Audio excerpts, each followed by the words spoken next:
바울과 실로아노와 디모데는 하나님 아버지와 주 예수 그리스도 안에 있는 데살로니가인의 교회에 편지하노니 은혜와 평강이 너희에게 있을지어다. 우리가 너희 모두로 말미암아 항상 하나님께 감사하며 기도할 때에 너희를 기억함은 너희의 믿음의 역사와 사랑의 수고와 우리 주 예수 그리스도에 대한 소망의 인내를 우리 하나님 아버지 앞에서 끊임없이 기억함이니. 하나님의 사랑하심을 받은 형제들아 너희를 택하심을 아노라. 함께 읽습니다. 이는 우리 복음이 너희에게 말로만 이른 것이 아니라 또한 능력과 성령과 큰 확신으로 된 것임이라. 우리가 너희 가운데서 너희를 위하여 어떤 사람이 된 것은 너희가 아는 바와 같으니라. 아멘. 인사 나누시겠습니다. 당신은 택함 받으셨습니다. 오늘은 2023년 첫 번째 헌신 예배입니다. 매년 첫 주에는 제일 첫 번째로는 우리 당회원들이 헌신 예배를 드립니다. 이 이유는 우리 당회원들이 가장 앞서서 모범적으로 올 한 해도 교회 잘 섬기고 헌신하겠습니다 라는 의미가 있는 그런 중요한 시간인 것 같습니다. 우리 장로님들이 또 잘 섬길 수 있도록 뒤에서 많이 기도해 주시고 격려해 주시고 또 응원해 주시면 감사하겠습니다. 세상에는 비슷한 것들이 참 많이 있습니다. 우리가 들고 다니는 가방만 진짜와 가짜가 있는 게 아니라 세상에는 비슷한 것들, 구분하기 어려운 것들이 참 많이 있습니다. 이런 것들입니다. 부엉이와 올빼미, 해달과 수달, 고라니와 노루, 진달래와 철쭉, 아프리카 코끼리와 아시아 코끼리, 도룡뇽과 도마뱀, 엘리게이터와 크로코다일, 영꽃과 수련. 물론 우리가 구별 안 해도 우리의 삶에 큰 문제는 없습니다. 그래서 굳이 구별하려고 알려고 노력하지 않습니다. 하지만 우리가 길에서 우연히 만나게 되면 이 둘을 어떻게 구분할 수 있을까? 아마 우리 최재영 장로님 정도 되면 진달래 철쭉 정도에 딱 보면 아시겠지만 우리는 잘 모를 때가 많습니다. 하지만 조금만 관심 가지고 조금만 알게 되면 이 구별이 별로 크게 어렵지 않다라고 이야기를 합니다. 여러분은 부엉이와 올빼미를 구별할 수 있나요? 부엉이 하면 다 아는 것 같지만 막상 부엉이와 올빼미를 정확하게 구별하는 사람 그렇게 많지가 않습니다.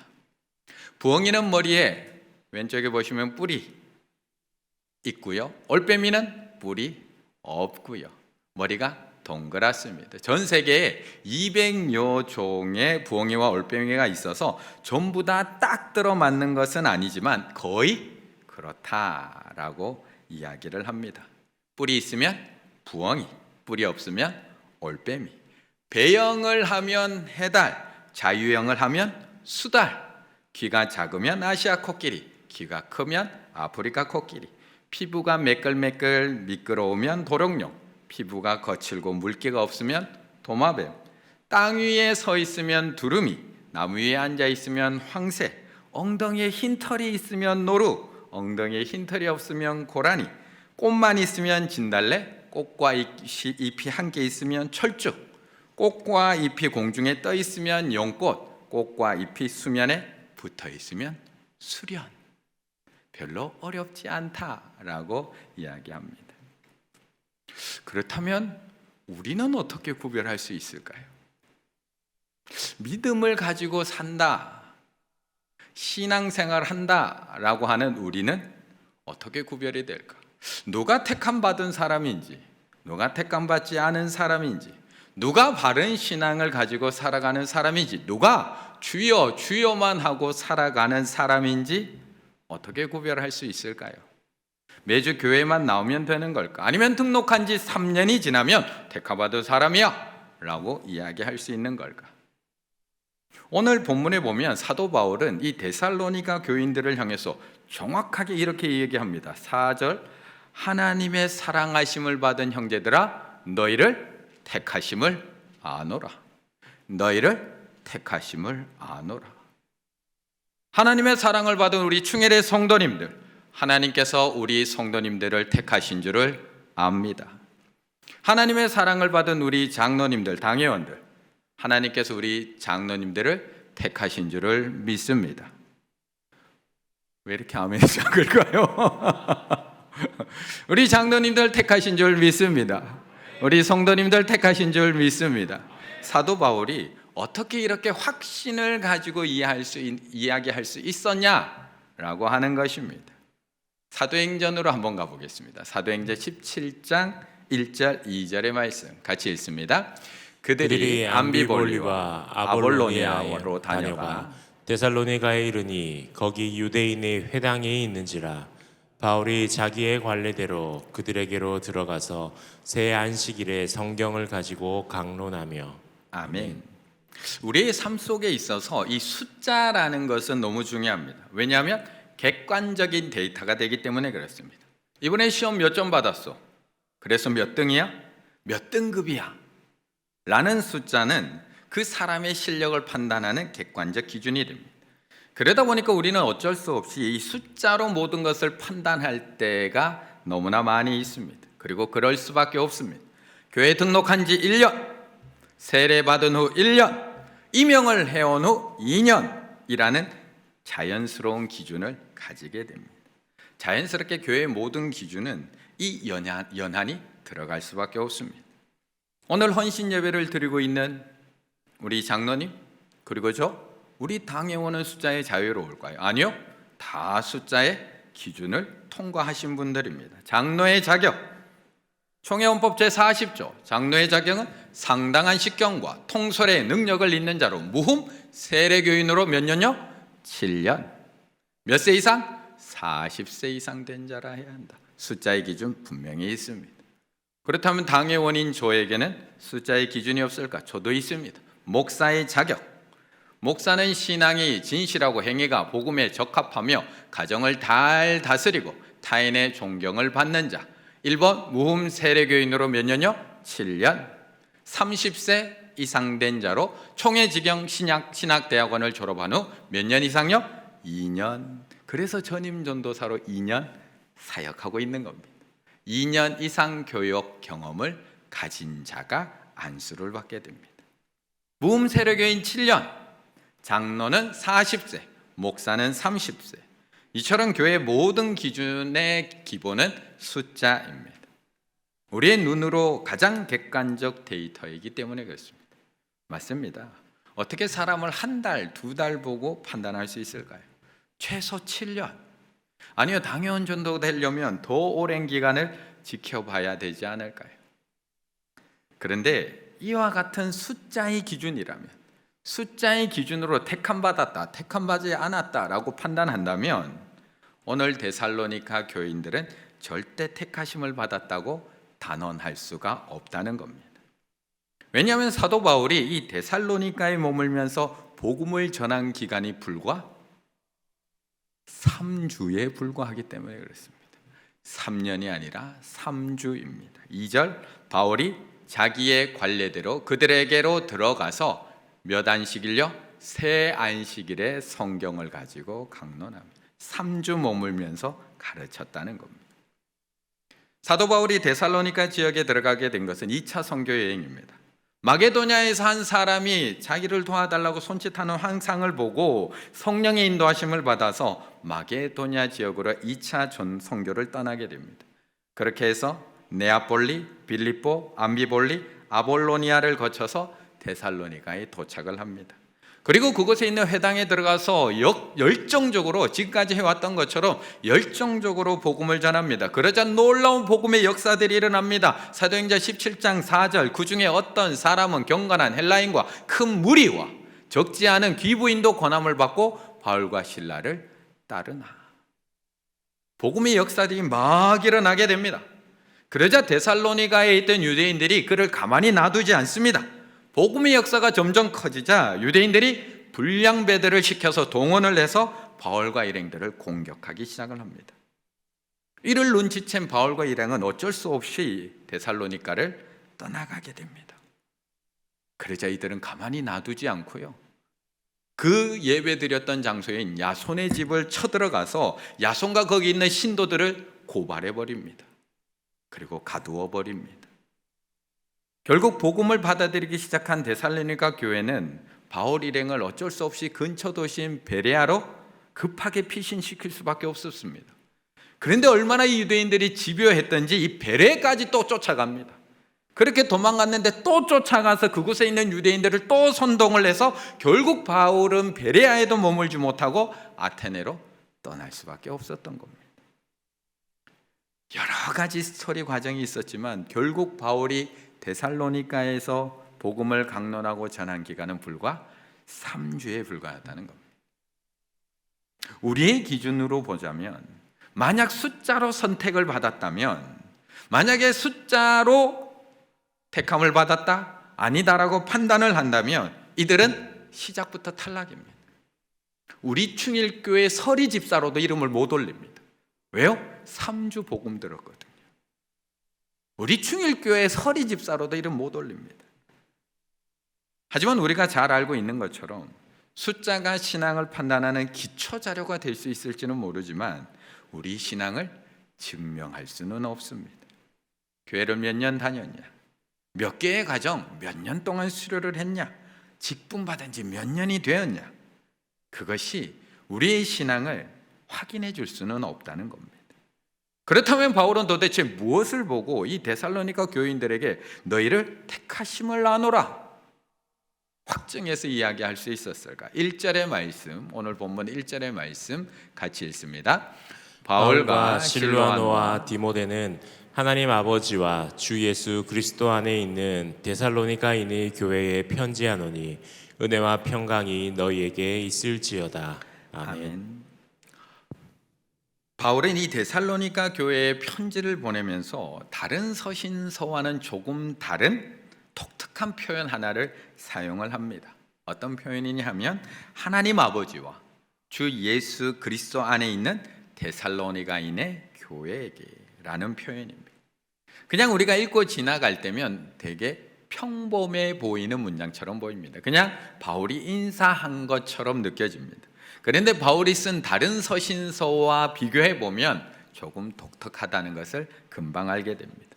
고린도전서 이렇게 얘기합니다. 고린도에 있는 하나님의 교회, 갈라디아서 갈라디아에 있는 여러 교회들에게, 에베소서 에베소에 있는 성도들과 골로새서 골로새에 있는 성도들, 다 지역에 있는 교회, 지역에 있는 성도들이라고 지칭을 합니다. 그런데 유독 데살로니가 편지를 보내면서 하나님 아버지와 주 예수 그리스도 안에 있는, 에베소 안에 있는, 골로새 안에 있는, 고린도시 안에 있는 교회가 아니라 하나님 아버지와 주 예수 그리스도 안에 있는 데살로니가인의 교회에게 편지한다. 어느 지역에 있는 교회라고 이야기하고 있는 것이 아니라 하나님 안에 있는 교회, 예수 그리스도 안에 있는 교회라고 부르고 있다는 겁니다. 다른 교회들을 부를 때는 충주에 있는 충일교회에게 편지 보냅니다 라고 편지를 쓰고 있는데 왜 데살로니가 교회만 하나님 아버지와 주 예수 그리스도 안에 있는 데살로니가인의 교회라고 부른 것일까?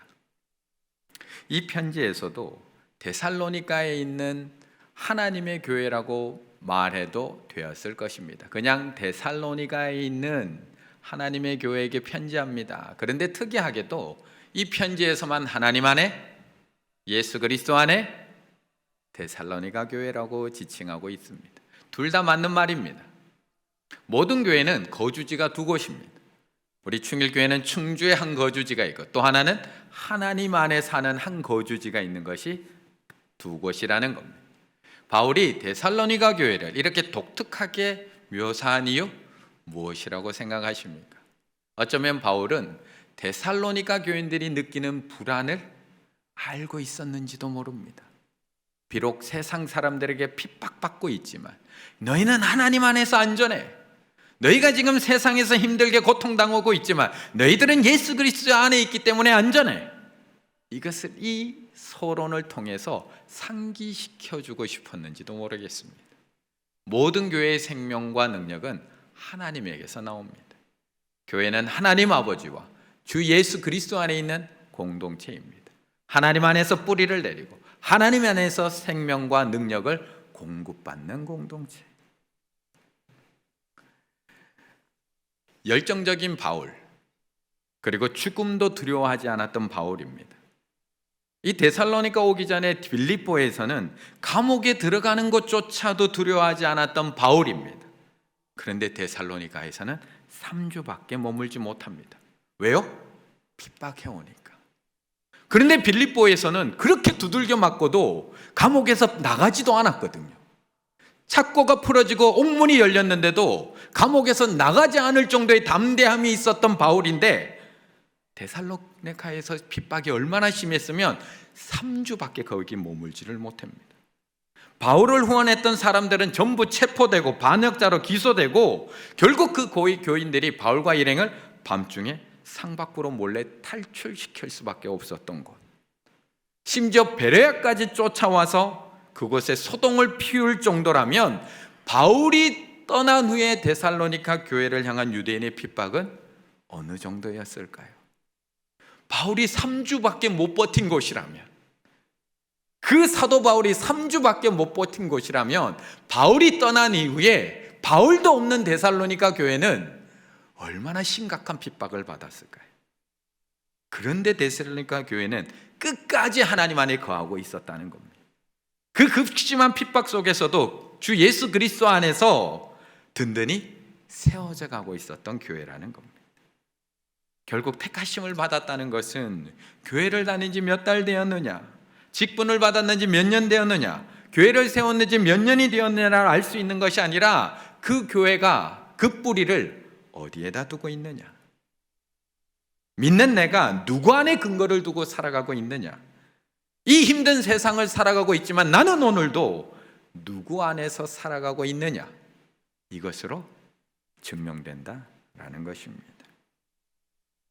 그렇다면 우리 당회원들은 어디에 속한 사람으로 살아가고 있을까요?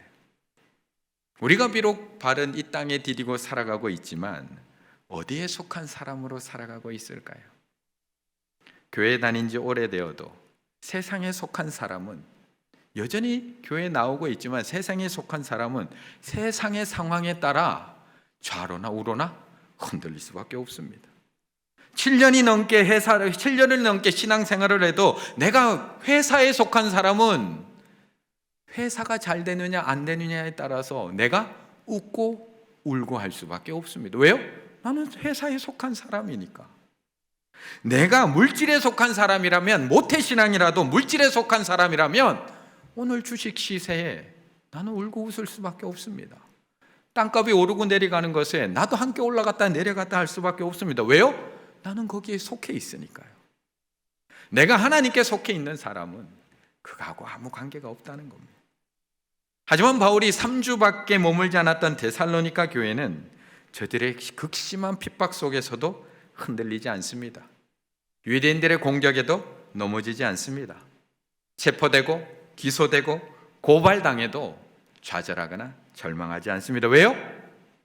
하나님 아버지 안에 주 예수 그리스도에게 속해 있기 때문에 하나님이 요동하지 않으면 나도 요동하지 않습니다. 예수 그리스도가 흔들리지 않으면 나도 흔들리지 않습니다. 왜요?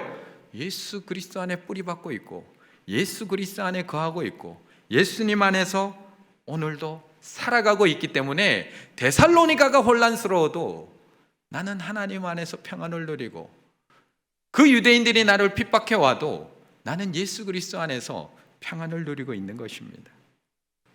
결국 우리가 택함 받았다는 것은 7년 무음 세례교인의 40세 이상, 30세 이상이라서가 아니라 우리가 오늘도 이 땅에서 살아가고 있지만 하나님 아버지 안에 속해 있고 예수 그리스도 안에 뿌리 박혀 살아가고 있기 때문입니다. 그분께 속해서 그분께 뿌리 박고 그분께 생명을 공급받고 살았기 때문에 나는 선택받았습니다. 당신은 선택받았습니다. 라고 분명하게 이야기할 수 있습니다. 그래서 예수님께서는 십자가를 앞두고 제자들에게 말씀하는 겁니다. 내 안에 거하라고 말씀하시는 겁니다. 같이 읽어볼까요? 요한복음 15장 4절의 말씀 같이 읽습니다. 내 안에 거하라. 나도 너희 안에 거하리라. 가지가 포도나무에 붙어 있지 아니하면 스스로 열매를 맺을 수 없음 같이 너희도 내 안에 있지 아니하면 그러하리라. 아멘. 사도 바울이 오늘 데살로니가 교인들과 우리 당회원들에게 당회원들을 향해서 형제들아 너희를 택하심을 나누라 라고 단언할 수 있는 이유는 우리가 오늘도 하나님 안에 예수 그리스도 안에 거하고 있기 때문입니다.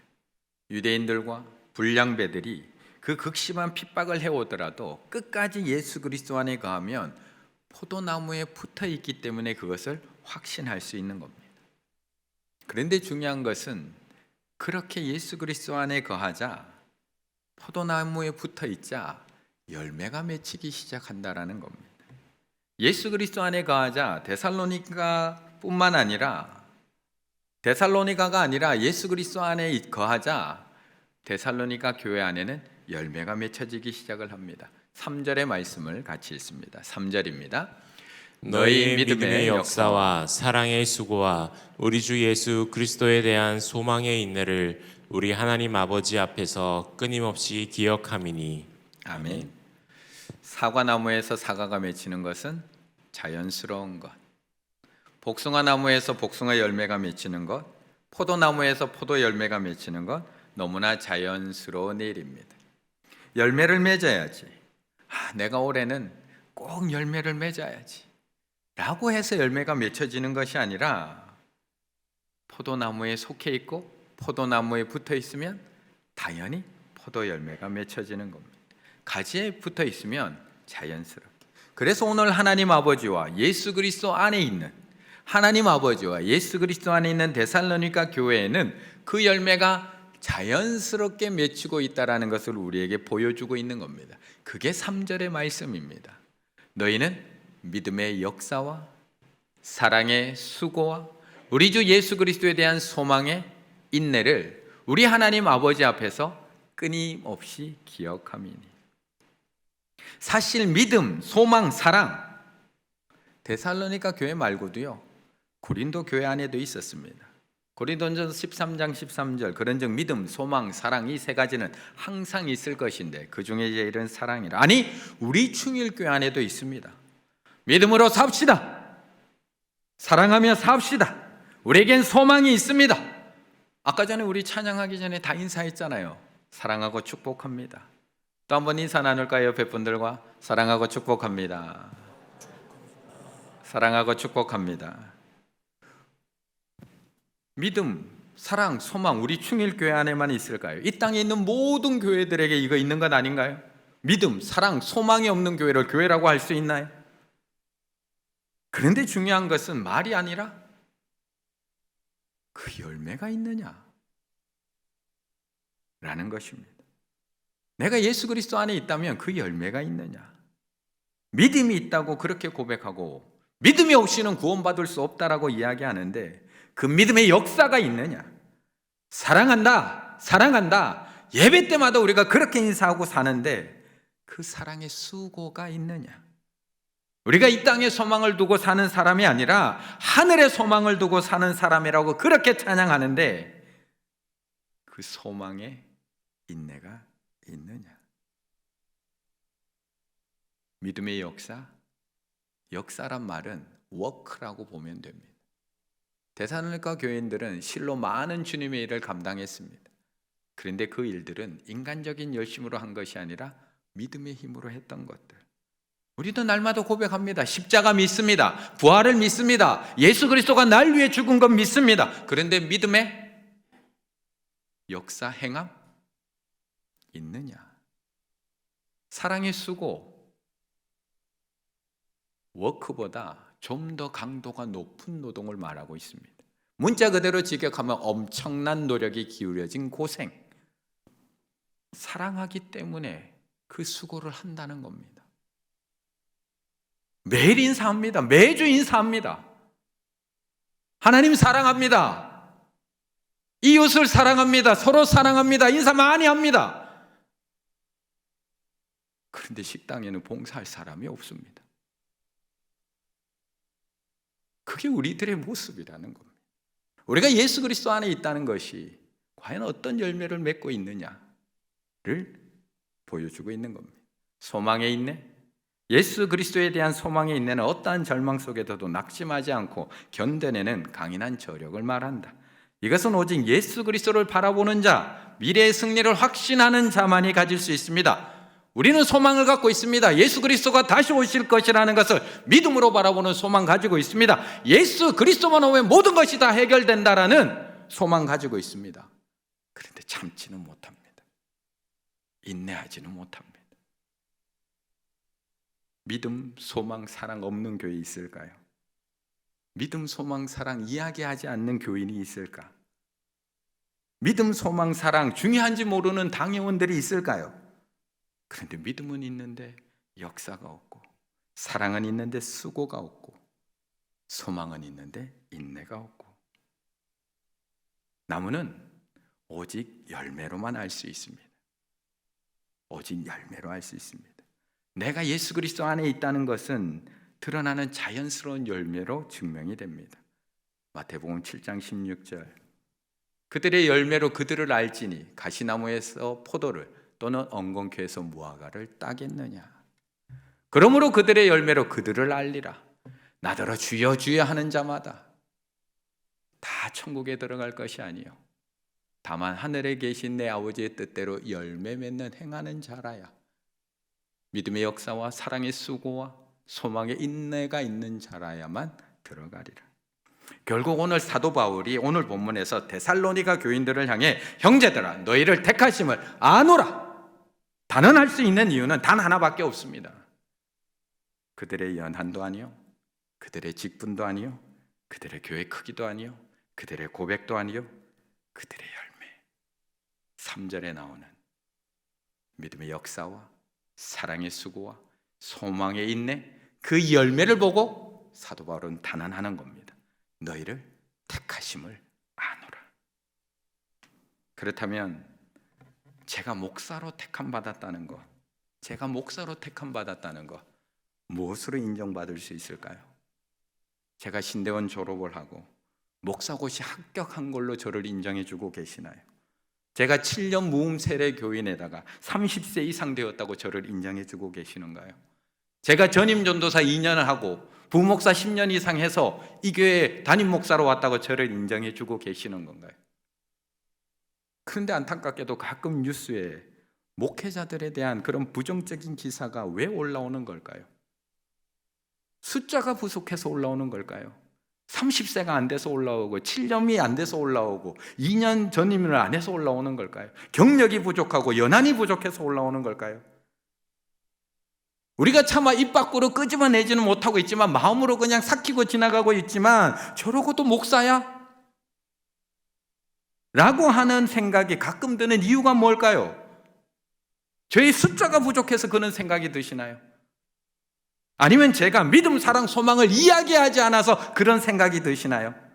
아니면 저에게 그 열매가 없어서 그런 생각이 드시나요? 2023년 새해 저와 우리 당원들에게 믿음의 역사, 사랑의 수고, 소망의 인내가 있기를 바라겠습니다. 우리의 마음과 입에만 있는 믿음, 사랑, 소망이 아니라 예수 그리스도 안에만 있으면 자연스럽게 맺혀지는 열매, 믿음에서 나오는 역사, 사랑에서 나오는 수고, 소망에서 나오는 인내로 하나님과 모든 교우들 앞에 하나님께서 분명히 목사님을 택하셨습니다. 하나님께서 분명히 우리 장로님을 택하셨습니다. 인정받으실 수 있는 우리 당회원들, 저와 우리 당회원들 다 되시기를 간절히 바라겠습니다.